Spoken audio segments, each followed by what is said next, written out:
Ladies and gentlemen, welcome to today's edition of the program. If people are doubting how far you can go so far that they can't hear you anymore. Michelle Roos has this quote. He's an American entrepreneur who means surround yourself with people that can get behind your vision and support you. We're going to be talking about entrepreneurship in Cameroon on this program, and we think that something is blocking entrepreneurship from blossoming in this country. I have with me here specialists who are going to digest, to dissect, and tell us exactly what's happening that we have potential. We cannot put that into practice.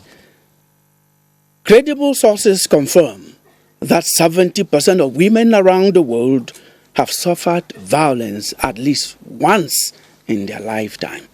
And this comes against the background of 16 days of activism against gender-based violence. And we are thinking of Diane Ndwala, who was battered to death by her own husband. This, the Minister of Women's Empowerment and the Family, says it must stop. Enough is enough, and we rally behind her as Cameroonians to say this must stop. This is one too many. Ladies and gentlemen, to talk about these two topics, we're going to comment on the second. The first is our focus, are gentlemen who are specialists in their trade. Dr. Emmanuel Tatafon is an expert in machine building and agricultural value chain engineering, and is someone who has gone round the world, rejected job opportunities to come back and build his own country. We appreciate your presence on Press Hour today, Dr. Emmanuel. Yeah, thank you very much. It's always an honor to be at CRTV, and I'm always very humbled by your invitation. Thank you so much. It's our pleasure, always a pleasure to invite you to this set. And we also introduced you, Ateki Seta Caxton. You are the executive president of the Network for Solidarity, Empowerment and Transformation for all in Cameroon. You're welcome. Thank you very much. I'm very honored to be here. You want every Cameroonian, all, to be transformed, to be empowered and transformed. And I think the best area to do that is in entrepreneurship. Yeah. We're going to tell us that. Dr. Tumenta F. Kennedy is a senior economist and investment analyst. Each time you come to Press Hour, Doctor, we are always marveled. We are thrilled by your knowledge and your explanation. We look forward to having that today. You're welcome. Thank you very much. It's always a pleasure and honor for us to be here and to share with the televiewers. Peter Ngutayong, I call him senior because he is a senior journalist, superscale, emeritus.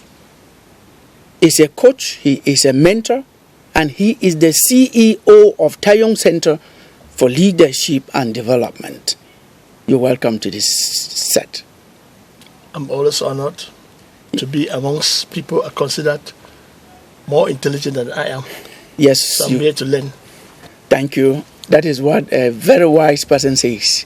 Because it is said that if you stop learning, you start dying. Thank you very much, ladies and gentlemen. You can see how interesting we want this program to be for you, just for you. And we are going to kick it off. That is the discussion as usual with the press review, and Emanuela Vemnui read the newspapers for us. Emanuela, tell us what the papers fed on in the week that just passed.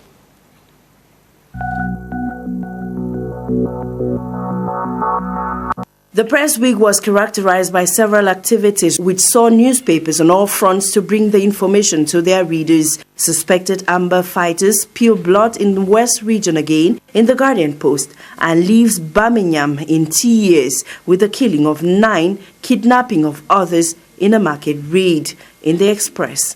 And as 9 perish in terrorist attack in Bambutos in Cameroon Tribune, government goes tough on Amber terrorists for killing 9 in Birmingham. In municipal updates, The Gazette wants to know who is the mask behind the killings in Anglophone restive regions. At the time, Southwest chiefs want government to change strategy on Anglophone crisis in the Post newspaper. Indian vigilante groups then get BR support delivered to them by the SDO in municipal updates. In politics, Cabral Libby is in trouble in the Guardian Post as leadership tussle rocks PCRN with founding father suing national president. Just when Ninja declares FCC will support Kamto's candidature at presidential elections in the Post newspaper. Before crusading the Kamto-led coalition to challenge Biya in 2025 presidential poll in the Guardian Post, then dreams his alliance with Kamto will floor Biya in the horizon, especially as Governor tells Secretary General of the CPDM that political battle in the Northwest will be tough in Newswatch, and in no time, Jean Kwete's CPDM nationwide campaign stirs early election fever in The Voice, but government bans MRC's rally in the West region. In the Guardian Post, Southwest groundbreaking fabric Eyasu is then launched in the horizon, and as Southwest gets its own in The Advocate, Prime Minister's envoy says Eyasu is symbol of strength and unity in municipal updates.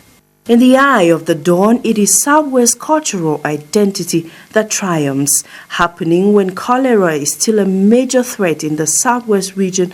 In the Sun, as UN body reports 142 cases in few months.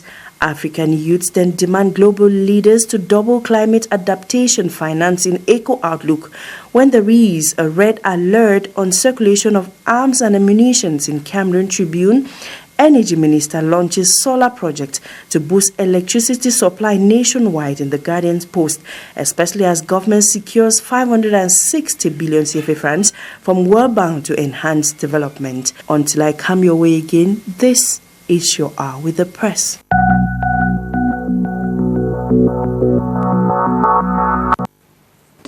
Thank you very much, Emanuela. We look forward to having you next week. That is when you come our way again and come the way of our viewers. Ladies and gentlemen, if you're just joining us, this is Press Hour and we are broadcasting live from Studio 4 of the Production Center and Balatu in Yaoundé, and we are pleased to have you.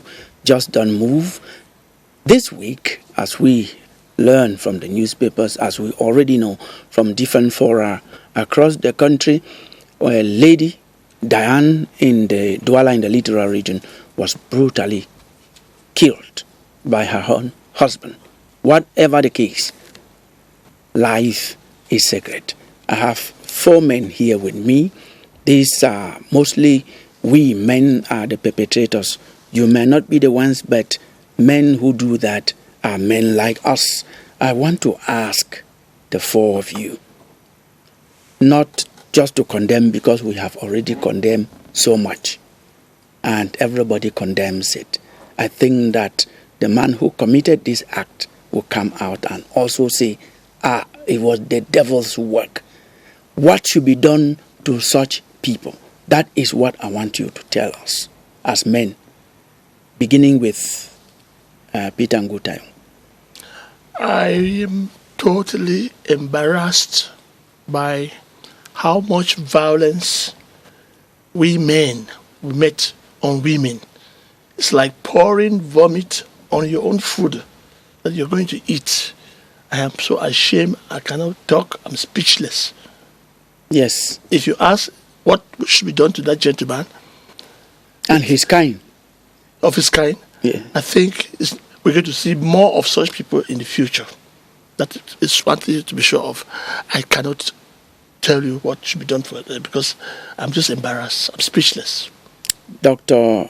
Tuminta F. Kennedy, you should not be speechless. We have to speak out, not only condemning, but suggesting how such people should be treated so that it doesn't happen again. We are all men on this set. Let us not bring women to cry around this thing.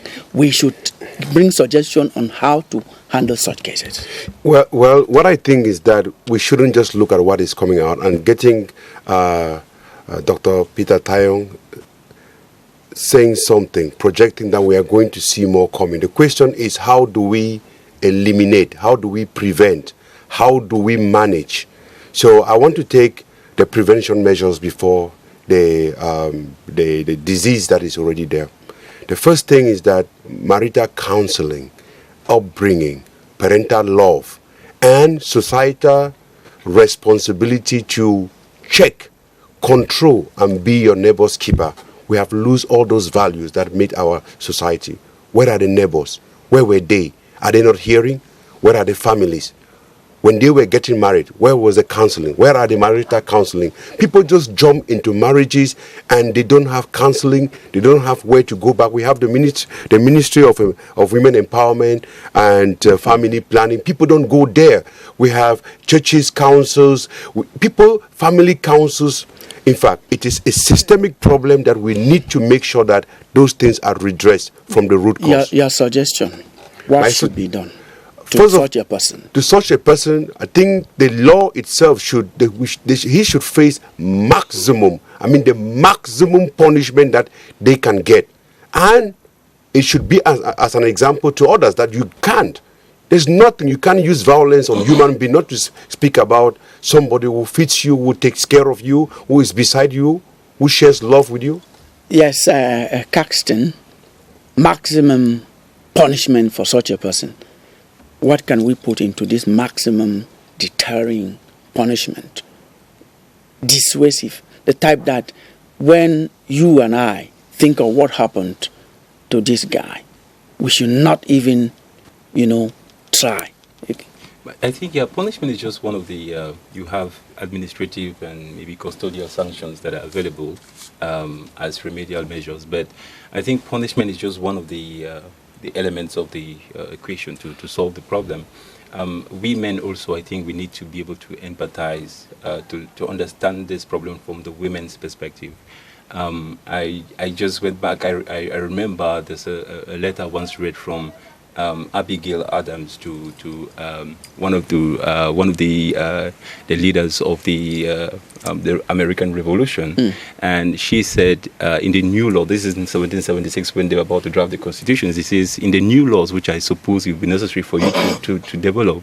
I desire that you remember women, be more generous and favorable towards them than your ancestors.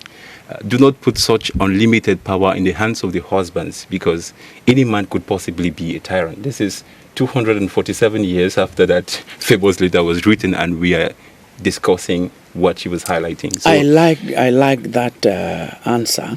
We should rewrite what goes into the punishment that should be given to a man who does what was done to Diane during the weekend. Yes, Dr. Emmanuel Tata Fon. What about the example of what happens in cases like this one? In the United States, if you beat your own child and it is known, they come and take the child away from you. So you don't just consider beating your child, talk less of beating your wife. So can this be one of the solutions to this, and we extend that and make it law in Cameroon? Because we are reliably, from reliable sources, told that she was crying. The battering did not take place just once. She had been saying, I will be killed in this house. So is that what we should also do? The neighbors who did not take action when they knew this was going on. Yeah, thank you. I think it's much more than that. You see, when we're dealing with society, you cannot manage what you can measure. How many of us are there? How many people are married? Who is married? What makes people married? Those are things that must be established. If you want to manage something properly, you should be able to measure it accurately. So when we have scattered statistics, when we have information that does not educate us about anything, does not, you could have data, but this data does not educate you about anything. So it may be difficult for you to actually take actions that could be sustainable. We could take an immediate action now. We could even decide to put him in front of a cross and shoot him, or we nail him on the cross. It wouldn't actually have an impact on society Why not? unless we establish a detail. formula. You see, a formula is something that is going to fix the society. You see, the Western countries are where they are because they've been able to establish formulas. In Cameroon, when was the last time we did our census, and when was the last time we tried to educate ourselves about how many people are living in the towns and how many people are living in the villages and how many women are there in this country, how many of those women are married, how many children do we have? With that kind of a data, there is artificial intelligence in this world today that can educate us about a lot of things. When the children are registered in school, there's a lot of investigations that need to be done. You see, when we admire some things that are done in other countries. Yeah, I get your explanation. If I allow you, we'll just go on and on. You understand that issue so well. So what we come home with from this is, if you see something, say something about violence against women. I think that's the conclusion that we have. So it's not only, of course. We have to condemn that. Yes, and that also should be inscribed in the law so that any person knows that if I dare try again, this is what is going to, and it will be a deterrent. Thank you very much, gentlemen. We should make sure that I don't think any of us here should do that, and we should prevent any other person from doing that. Now we're going to jump into our focus for today. What blocks entrepreneurship in Cameroon? That's the question my experts on the set are going to answer. And to start, I want one of you, the floor is open, to tell us what, simply said, is entrepreneurship. I don't want to. I would I'll take the lead, but just to ask, what is entrepreneurship, by the way? What is that animal called entrepreneurship? Everybody understands, everybody has heard that word, but very few people can aptly describe what entrepreneurship is. So what is entrepreneurship? That's a question I would ask if yes, I have that opportunity. Dr. Tumentai. And if we should answer that question, yes, and put it in the simplest manner, I said entrepreneurship is taking risks to solve a problem to make money out of it also. Exactly. Yes. I'm right? Is that one? Yeah, to be able to create, run, and operate a business, to be able to make a profit from it. That is as simple as that. Okay. The ability to create, run, and you make profitable a business. Yes. When I was reading, I started by quoting Michel Roos, an American entrepreneur, who says, "If people are doubting how far you can go so far that they can't hear from you anymore." And the explanation here is that you should be surrounded by people who see in you your vision and who support you. Now, let us see what is blocking entrepreneurship in Cameroon. First of all, is it established that entrepreneurship is not blossoming in Cameroon? I'm going to start with an economist. Yes, I want us. So we jumped to the second step before the first. The issue blocking entrepreneurship is asking the question: who is an entrepreneur? Who is an entrepreneur? I always take 5 connecting factors. One is that an entrepreneur is someone who sees problem as a challenge, who takes this challenge as an opportunity, who transform this opportunity into products or services, and who exchanges these products or services to have a dignified and happy life. And that is where their process of entrepreneurship come, making money, continuous making money. So once people get into an entrepreneurial activity without identifying the problem, without taking challenges, without having products, or either having products or services without being able to exchange it, we have a problem. So the person itself, finding a unique selling point, solving a problem, creating value, and making sure that they are capable of living with this value. And let me just put something on that, because they spoke about entrepreneurship. You see, with this definition of an entrepreneur, you have social entrepreneurship, you have, media entrepreneurship. It doesn't matter. If you find a problem, you take it as a challenge, you are capable of transforming these challenges, exchanging it to have a fulfilling life, then you are in the process. If you are not in that realm, That's a very good concept. Let me take you simple example. I want to sell honey and make life out of honey. That's my idea. Simple. How do I, as a Cameroonian, materialize this using, you can take some other goods, not necessarily this one. I'm talking about this because I know so well about that one. So that concept you've given us, take an example and show how that type of challenge can be transformed into an opportunity. You see, people always say, I think, Pa, you want to go? No. You're on the right track. Yes. I'm just excited that we're all talking the same, singing from the same hymn. Yes. So I say it, but you may add on to Doc. Go ahead. Vision, and you said it there, is the first critical element an entrepreneur must have. Vision is the picture of the future. Vision is a dream that is time-bound. But what we see, my dear friends, and they will all support this because they are real entrepreneurs on this panel, Mr. Presenter, is we see people who are visionless into entrepreneurship. And that's the problem. You have visionless people trying to do businesses. You have bureaucrats trying to do business. You have people with no experience in business, who have no business in managing business, running businesses. Yes, thank you very much, Peter. I want you to take an example. I want to jump with an example because that's very, very important. Yes. Because that's the expansion side. Yes. First of all, you need to identify a need and a problem. Let's take the honey. You see, why do people harvest honey? If it was so easy, everybody would harvest honey. That's right. But somebody see it as an opportunity because it's a challenge. It's a difficult task. He has to protect himself, get the skills, and then get that honey so sweet, so unneeded, special. By taking that task to educate himself, identifying that honey that is very, very delicate to get is something that is valuable, that has value for people, is so important. That is the first step. Seize that problem of not having something to sweeten your food, to use it for medicinal value. It's a foresight. How many people want that honey to use it for something else? Okay, thank you. Thank you very much. I'm going to take someone who is having goods of his own. Afro Brains. Yes, Dr. Emmanuel Tatafon. Yours is Afro Brains. You produce goods, transform them. That's value transformation. So give us an example of how you came up with this and then made it an enterprise.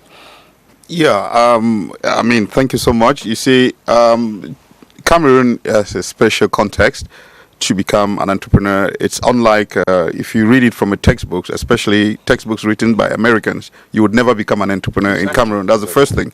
I would advise all Cameroonians, never read a textbook written from America and want to become an entrepreneur in Cameroon. Never listen to any motivational speaker from America or anywhere else in the world. We have entrepreneurs from America.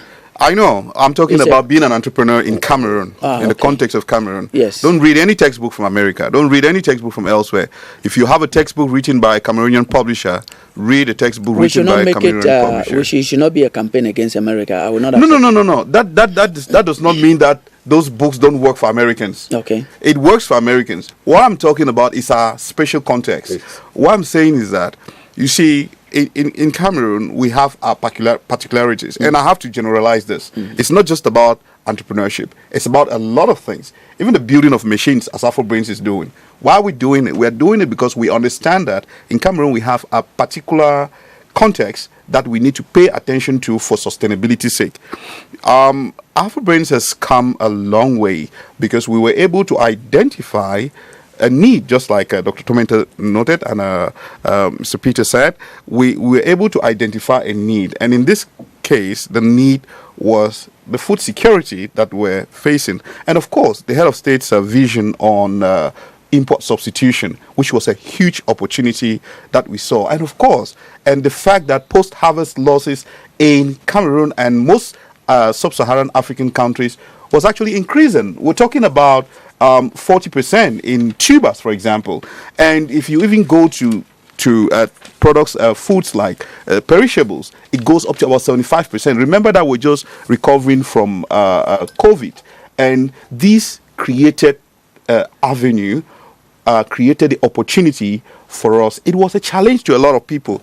Now, how did you transform this into what you are today? That's what I want. Excellent. So, with all these challenges that we're able to identify, say, okay, what if we're able to produce the foods? What if we are able to transform the post-harvest losses that, traders farmers who were producing their foods could not take to Gabon because the borders were closed. So these tomatoes, for example, were getting rotten. How can we be able to transform that into products that will not get rotten as soon as they are taken to the border? So we saw that as an opportunity, and we're able to, produce finished products out of that. So can we know some of the finished products that you have from the nation? Yeah, just list them and then we'll go. At Afrobrains we have achu flour, we have sweet potato flour, tomato powder. It's a new product that we're actually bringing out. Remember that tomato, all along we've grown to know tomato to be bought in the form of paste. Yes. Paste. But today in Cameroon, I'm saying that we are producing tomato in the form of powder, and that is the best tomato in the world. Why?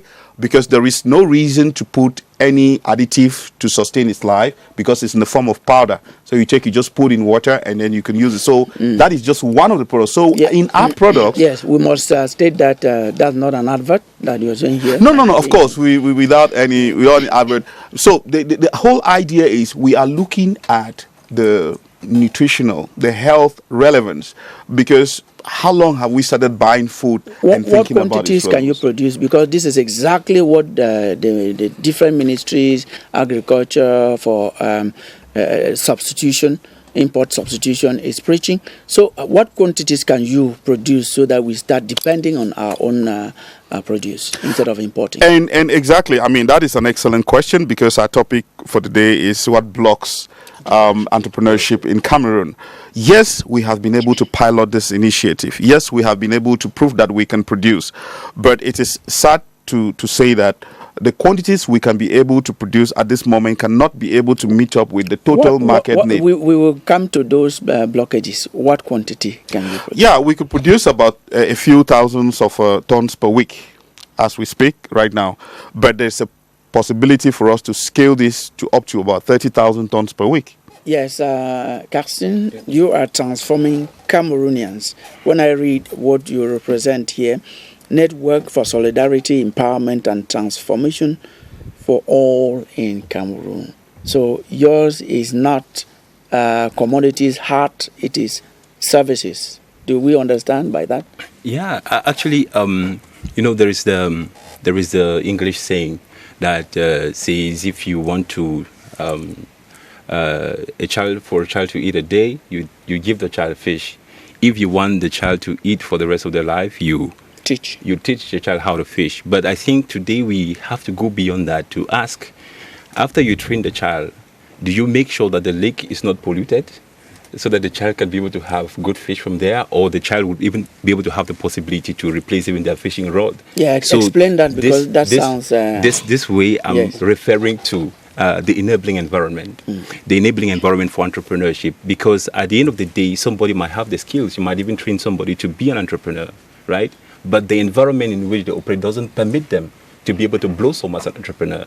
Now, this is why in some respects we are doing policy advocacy. We are doing I would say some kind of systemic process at the local councils. So just to kind of expatiate on that, we have at the level of 3 councils where we train a team from there. We train the guys who work at the councils, and the different priority areas that we are looking at. Number 1, territorial marketing. Number 2, decentralized cooperation. Because one of the challenges that entrepreneurs will tell you that they have is access to financial resources or access to startup capital.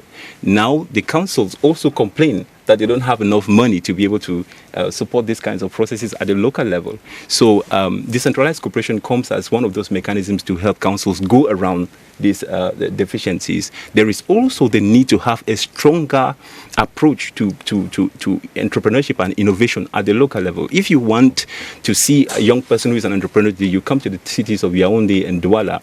But this is because at the local level, they lack the enabling, the support and accompaniment that is needed. So we train these people on how to be able to design innovation policy at the local level. And how do you do that? You have to be able to identify the entrepreneurs who are existing at the local level. You have to have an incubation process, sort of an accompaniment process where you build their capacities, teach them how to be able to develop business plans, something like that, or to be able to mentor them. Because very often, somebody who is starting off as an entrepreneur doesn't know the unknown unknowns of the business. So you need to be able to get them mentored by people who have already been, ahead in the game of entrepreneurship. Let me stay with you.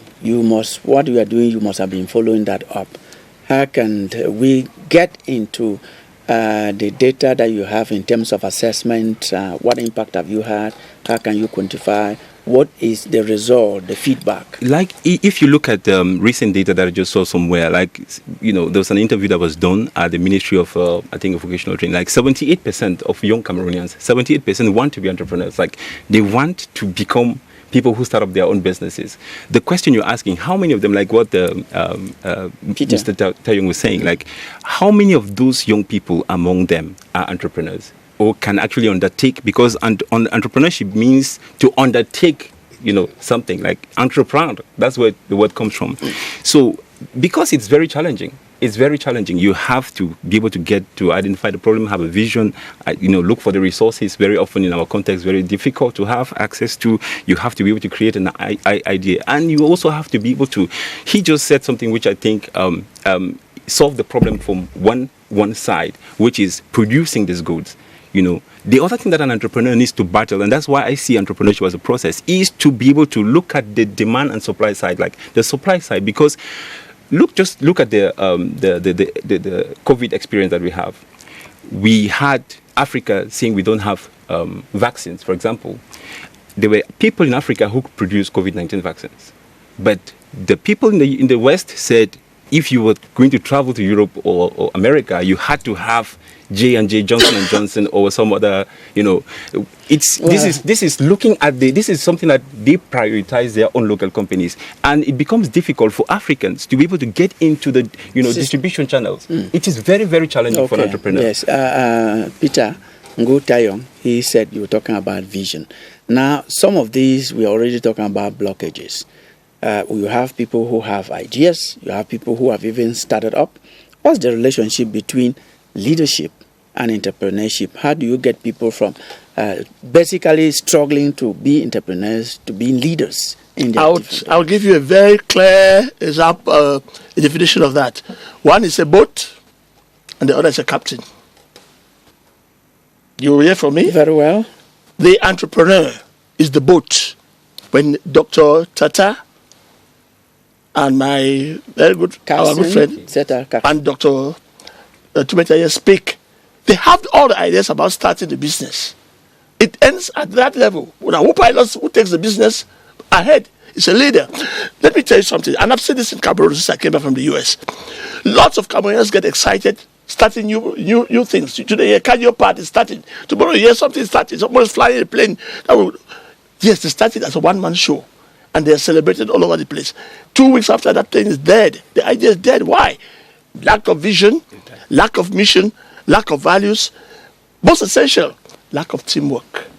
They say if you want to go fast, go alone. If you want to go far, go with your team. Hardly do these young people starting businesses ever think that if I know the idea is mine, I need to work with one or two other people who know something I don't know.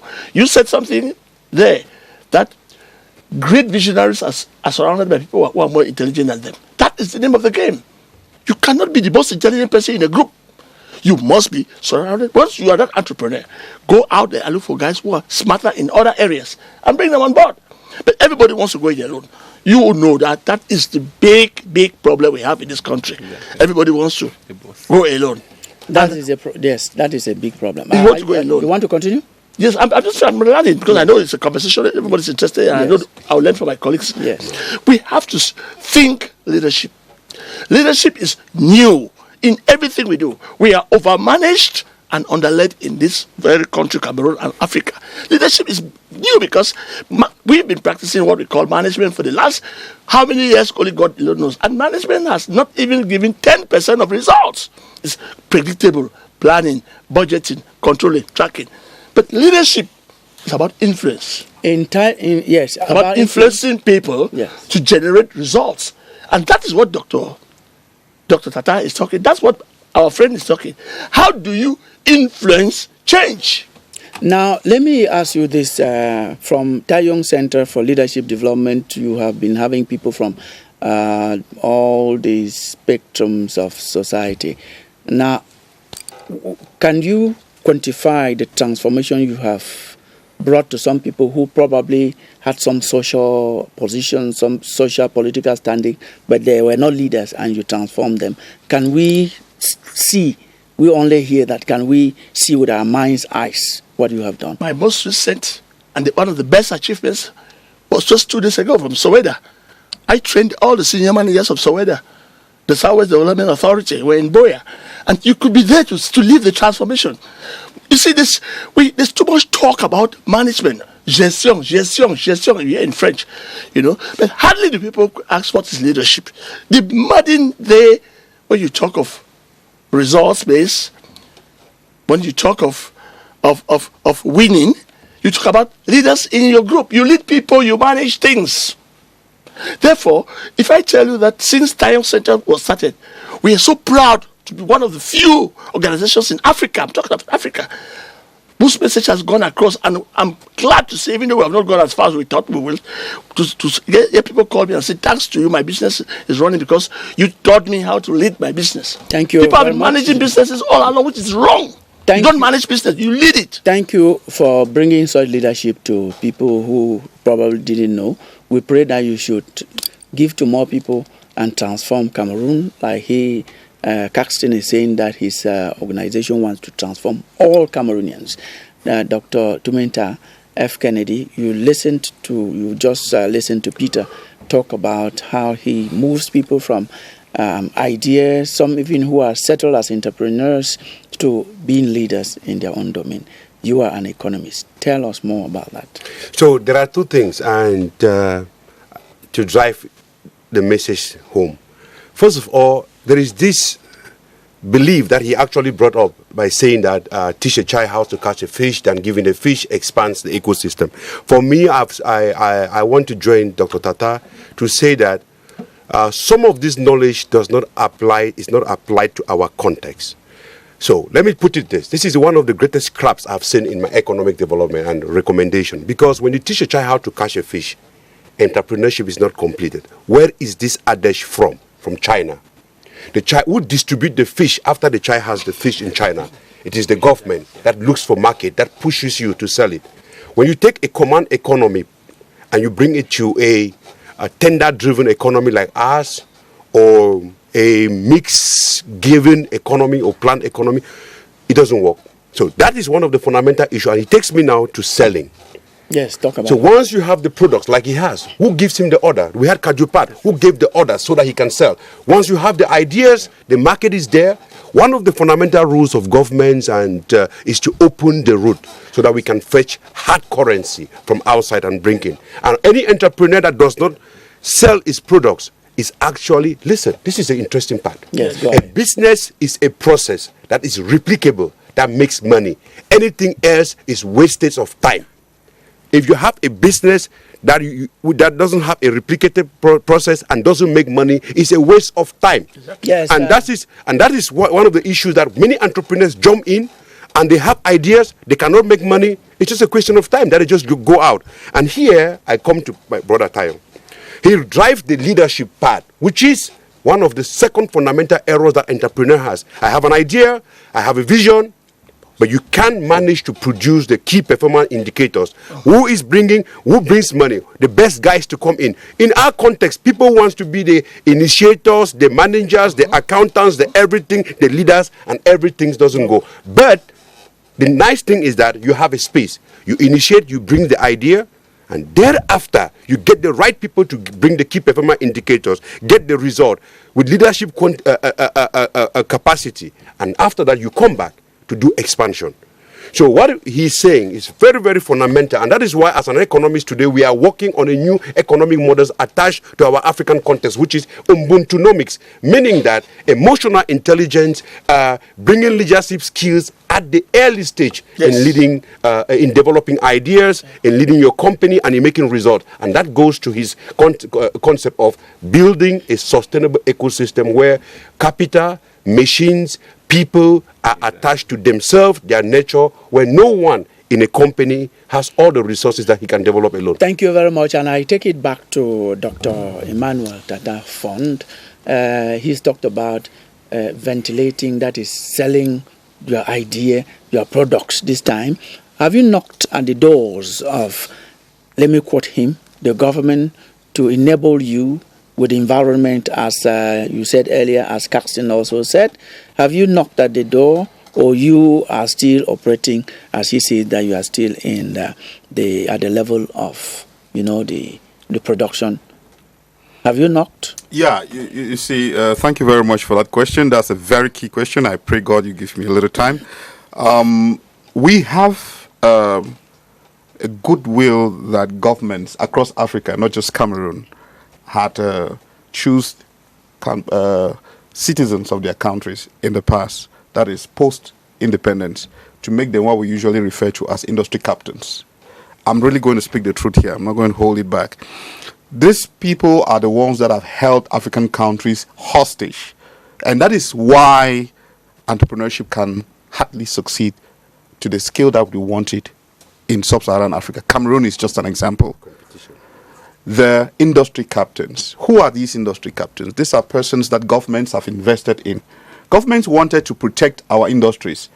Governments wanted to protect maybe the importation of X product, Y product, Z product, okay? So they decided to choose Cameroonians and say, okay, you are going to take this money, you are going to be the top importer of all these products, so that no foreigner gets into Cameroon and starts importing and becomes the captain of that industry. That is a way, a nationalist way of protecting these industries. But what has happened? These people have become the monsters that are now owning the countries in Africa.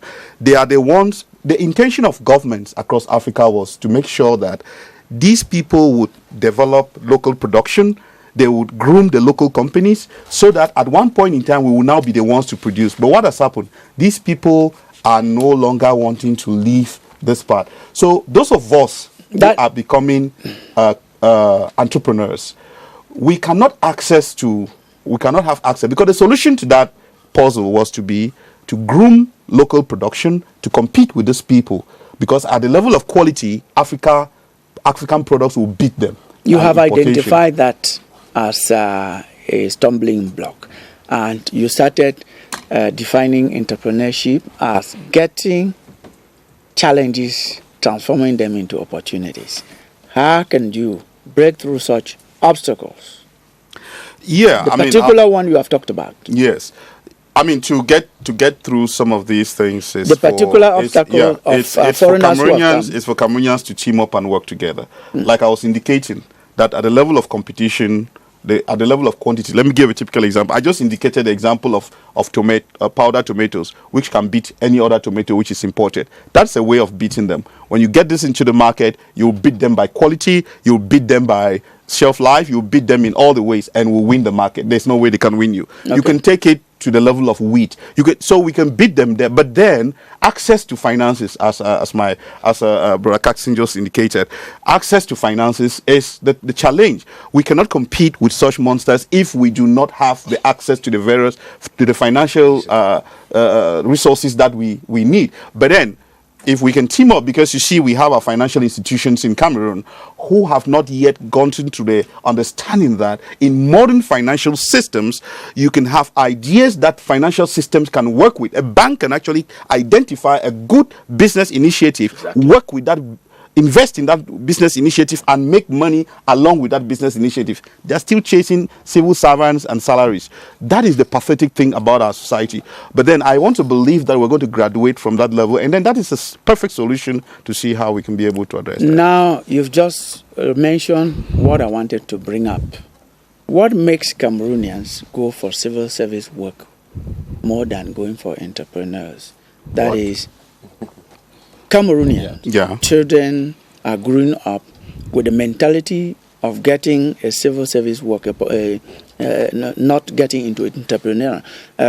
Where societies have been transformed is in the private sector, and that's where you have entrepreneurs. So what happens in Cameroon that people tend to go for I would say at civil some service? I would say at some point it's perhaps it's a historical thing with the way that our parents raise their children. Some parents were civil servants and they wanted their children to become a doctor, to become a teacher, and so on. So they grew up with that mindset that if you don't have a job with the government, you're not yet working, or you don't have a life.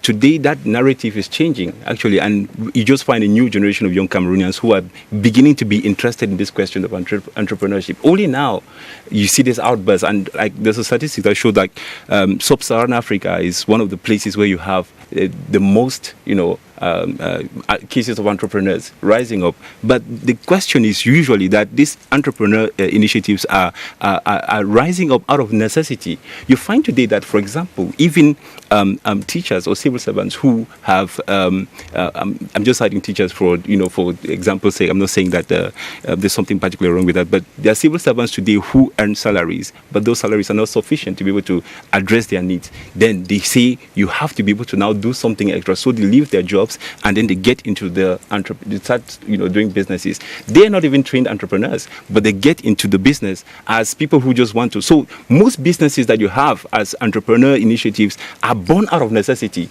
not out of looking at the different kind of value chain linkages that we have and to see whether you can immerse yourself, to take advantage of a business opportunity. And this is what is wrong with entrepreneurship very often in Africa. When you were talking about transformation, you talked about decentralized entities, you didn't talk about transforming Cameroonians, and you want to transform all. How are you, that your solidarity network for solidarity, empowerment and transformation for all, how are you targeting the youth who should take the command? Yeah, so the thing is, we've worked with young people through different kinds of initiatives. Today, my organization has trained close to 400 young Cameroonians for a period of 9 years. 9 years, every year we have 40 young Cameroonians coming for training 2 times a year. The same young Cameroonians, they come, train in the first phase, and then they go to the regions, bring their colleagues, retrain those colleagues, a minimum of 25 of them, and then they come back after that exercise to get the second phase of the training and then get certification. Yes. Now, every year that we do that training, we have an outreach of 1,200. Today we are talking about 10,000 young people that over a space of 9 years we've been able to build. The idea is to build capacity on different kinds of. For a long time, young people have been excluded from, this issue of entrepreneurship is a governance issue of participation in, political processes, because very often you only just want to look at this, but it is actually intertwined with other processes that are happening around. Particular, that is personal on this. Your network for solidarity, like so many other institutes that train young people, they train them and then they are out there looking at the world without anywhere to go. Can you measure? Are they like others? They have the training, they don't know where to go to. I can cite young people today. Like, I think the training platform that we have, Repair, just to cite that, is a platform that looks like, to me, it's a springboard for young Cameroonians. Whenever they attend that program, I have young Cameroonians today who have attended my program, have gone on to do great things. They have won awards around the world. They've been selected for programs to the United States, in UK. Some are now doctors in the University of Boya, teaching.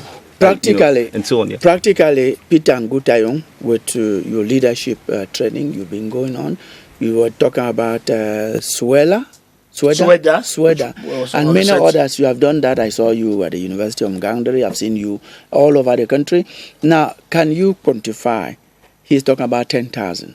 How many do you have in your database for having transformed into leadership? I'll be so ashamed if I give it. It is a million. I'm so ashamed because the government has to see our initiatives and take ownership.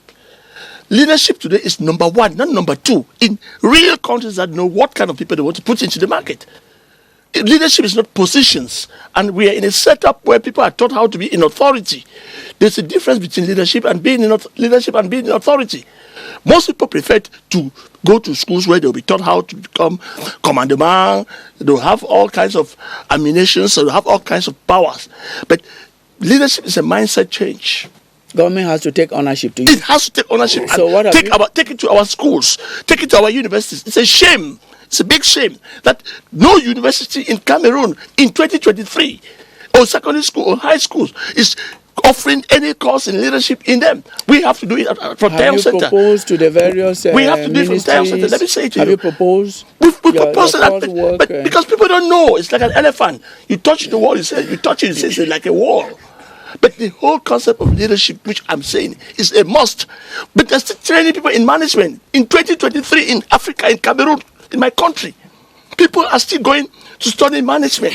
When management has shown its deficiency, its failure in other parts of the world, and leadership is number one. Go to the US, go to UK, go to France, go to Germany, where Dr. Tumenta and the rest are from China. The question, Peter Ngu Tayoung, the CEO of Tayoung Center for Leadership Development, is if we go to the ministry, to the table of the Minister of Basic Education, Secondary Education, Higher Education, and other institutes, are we going to see your course proposal, course outline of leadership, or you have not gone yet? I tell you, I am not here to sell Tayoung Center. I am here to contribute to an idea that can transform our country. Even if it's not Tayoung Center that's proposing, I am sharing with my country, which I love so much, 237, that management is out of business. Nobody teaching management in any universities, and that is no longer priority. You have to build people's vision, help them understand the mission, and give them values.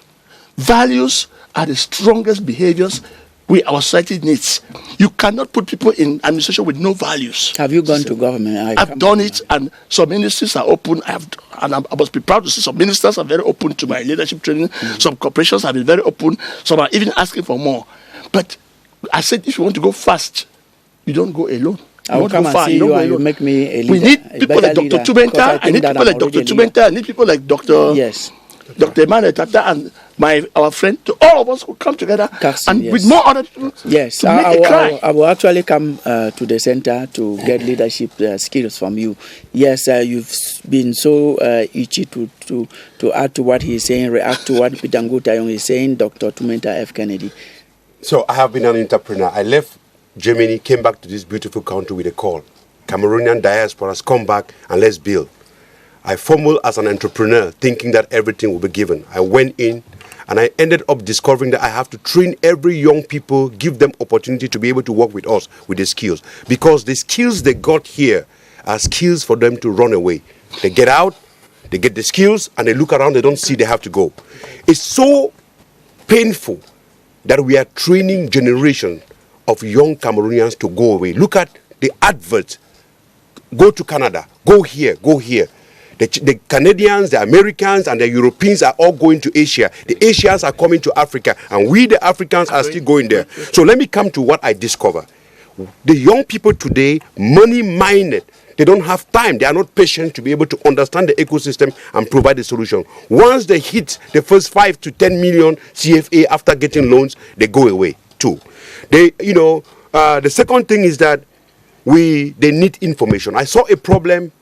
Credible information was a problem, and that is why the information bank is providing credible information. The last thing I want to say is that we need to provide proximity solution, and that is why we need to have local champions, national champions, sub-regional champions, and continental champions. Because in the national development strategy, there are two things inside, fundamental. One is the import substitution. The second thing is developing national champion. Where are the programs to be able to push? Like what he's saying, at the local level, we have the incubation centers, proximity support system. Those are things that are so important to be able to take these guys and drive them. By the way, you can't teach entrepreneurship and people become good businessmen. We are happy to have people like you. You left Germany, you left opportunities out there, and you brought the opportunities that you have for your country. It is same with Peter Ngutayong, Exactly. who left the United Nations, and he is here with his own country. I will come back to you, Caxton. I'm coming to Dr. Emmanuel Tatafon, who left so many other opportunities out there, Canada, China, and the rest, and you have come to settle here. Tell us exactly what others you do. Why do you leave those opportunities, come back home, so that your example should be copied by our young people? You see, thank you so much. This is a question that is very personal to me, because it's really sad to see that, as you see, I'm just coming from Nigeria. I had the summit on wheat. The Nigerians were able to call me. I've been here in Cameroon. I've been talking about establishing transformation hubs at regional level since we spoke about the decentralization and all that. For the past 3 years, this is a third year, and it looks as if I was talking to myself. It's surprising that the Nigerians were able to hear it, and they are calling me. The Senegalese are calling me. The Chadians are calling me to come and establish transformation hubs in their country. What is happening to my own country? Does it mean that all the sacrifice that I did by living abroad and coming to Cameroon has been a waste? That is what bothers me really much, because I didn't come to Africa because I needed to come and work or hustle in Nigeria, or hustle in Chad, or hustle in Senegal. That's not why I came back home. I came back home because it was my intention to come and work towards nation building. It was my intention to come and help these youths who are on riding motorbikes. Those of the ladies are prostituting themselves all over the whole place. Yes, you are doing that, right? You should be doing that. Yes, I'm doing that. Yes, but the pain is that it is not. We are supposed to have transformation hubs at all regional levels. With transformation hubs, what I'm talking about transformation hubs, I'm talking about food transformation hubs. All the small and medium-sized enterprises in all regions in Cameroon are supposed to have a hub at every regional capital where they are supposed to bring their raw materials for transformation, and they can be able to have access to the market. It will solve all these problems. What do you need to make that happen? All what we need to make that happen is what we've been discussing: access to financing. Access to financing. We have banks in Cameroon that have the financing, but they need to work with initiatives, local initiatives. Cameroon is rich in natural resources when it comes to agriculture. Our weather, climate, conditions are rich. What are the banks doubting? Are they doubting even their own lives? Okay, that question, I can see how angry you are when you ask that question. What is blocking you from transforming all Cameroonians? Maybe just permit me to chain up with what he highlighted. We have 2 minutes left to go to the end of this. Yeah, because I think there is a need for, when you look at the way that most businesses are in Cameroon, they are, most of in the informal sector, it's a struggle because they're not formalized. Most businesses that you find, they're not even legal. They don't have authorization. They don't have the business existence, and with that alone, you cannot be able to access finances. You cannot be able to engage with people on a legal basis, and so people would not be very ready to engage with you. And so it's important that with an initiative, for example, that Cameroon has, like the GCAM, for example, is a very great platform that has different kinds of employers, coming there. You can have this thing expanding to the regions and having to you have syndicates at the regional levels that can be umbrella places, umbrella federations where these other people can, in private small initiatives can come and be able to defend their interests, because surrounding this thing fundamentally is a governance issue. And so when people don't have a united voice in which they can be able to, articulate their interests, we have to solve it becomes a challenge. Governance problem. Your last word. We just have 1 minute. We're going to distribute 20 seconds each, beginning with Peter Ngutayong. My last word is, if we want to succeed in anything we are doing, transforming mindsets, we need leadership. Yes, we absolutely need it. Dr. Tumenta F. Kennedy. Cameroonians are capable of doing great things. Let the diasporas come home. Let us have an economic pact for Cameroonians, both at home and in the diasporas, to make them win the African Continental Free Trade race? Yes, Karsten. I think we need to be able to move from this low-skilled level and move to high-skilled level in our and move to even knowledge-led economies where people can talk about artificial intelligence, automation, and we have entrepreneurs that can be able to join in that kind of space and compete. This is not happening in Cameroon today, and this is where the world is going to. You've been telling them that it should happen. Thank you very much, Dr. Emmanuel Tatafon. Yes, I think the Cameroonians or Cameroon government should believe in Cameroonians. Cameroonians have what it takes to make the Cameroon of tomorrow. Cameroonians have the skills, both those Cameroonians in Cameroon and the Cameroonians in the diaspora. So we should believe in them. I feel very uncomfortable when I find foreigners doing things I can do in my country. Okay. Well, we think that the environment more and more is getting enabling, and government herself has understood that Cameroonians need to be empowered for the private sector to pull and project our country. Ladies and gentlemen, thank you. That is where we call it quits on today's edition of Press Hour. If you did not follow the program from the beginning, of course, you have not missed everything. There will be a rebroadcast of this program on Monday at 2:30. Thank you once again for watching.